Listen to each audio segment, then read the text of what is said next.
एक बिल्डिंग बन रही थी और बिल्डिंग जहां बन रही थी वहां पर हर शाम को ये मजदूरों के जो बच्चे होते हैं ना, वो एक दूसरे को पकड़कर ट्रेन रेल खेला करते।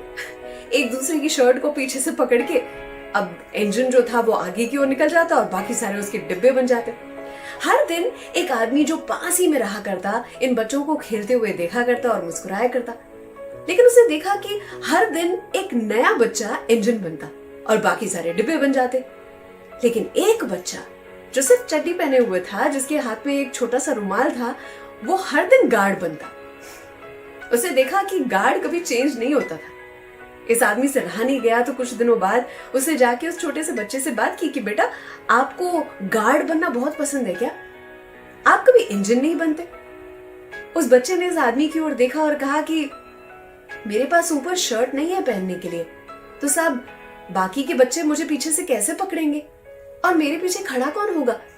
मेरे पास सिर्फ ये है पहना हुआ और ये रुमाल है, इसलिए मैं हर रोज गार्ड बन जाता हूं। ये कहते हुए उस बच्चे की आंखों में आंसू थे। ये बच्चा चाहता तो अपनी किस्मत पर रो लेता। अपने माता पिता उसे एक शर्ट नहीं दे सकते ये सोचकर कोने में दुबक के बैठ जाता, उनसे नाराज हो जाता। लेकिन इस बच्चे ने जो छोटी सी बात कही, उसकी बात में जीवन के लिए छुपी हुई बहुत बड़ी बात। हर किसी के जीवन में चाहे कुछ भी और कितना भी क्यों ना हो, कोई ना कोई कमी रह ही जाती है। किसी की बड़ी गाड़ी देखकर, किसी का आलीशान घर देखकर, किसी की पर्सनैलिटी, हाइट, उसके लुक्स देखकर कभी ना कभी थोड़ा सा डिप्रेशन आ ही जाता है। पर सोचे,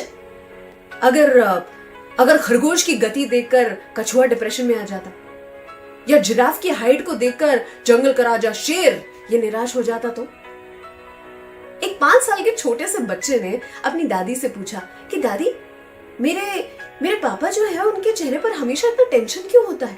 हमेशा टेंशन में दिखाई देते हैं, कभी हंसते नहीं, मुस्कुराते नहीं। आई एम श्योर कि आज की तारीख में बहुत सारे ऐसे बच्चे होंगे जो ये सवाल पूछना चाहते होंगे। तो अपने चेहरे पर जो ये शिकन है ना, इसको एक मुस्कान से मिटाए रखें and let's consciously do that. ना किसी से ईर्ष्या, ना किसी से होड़, मेरी अपनी मंजिल, मेरी अपनी दौड़।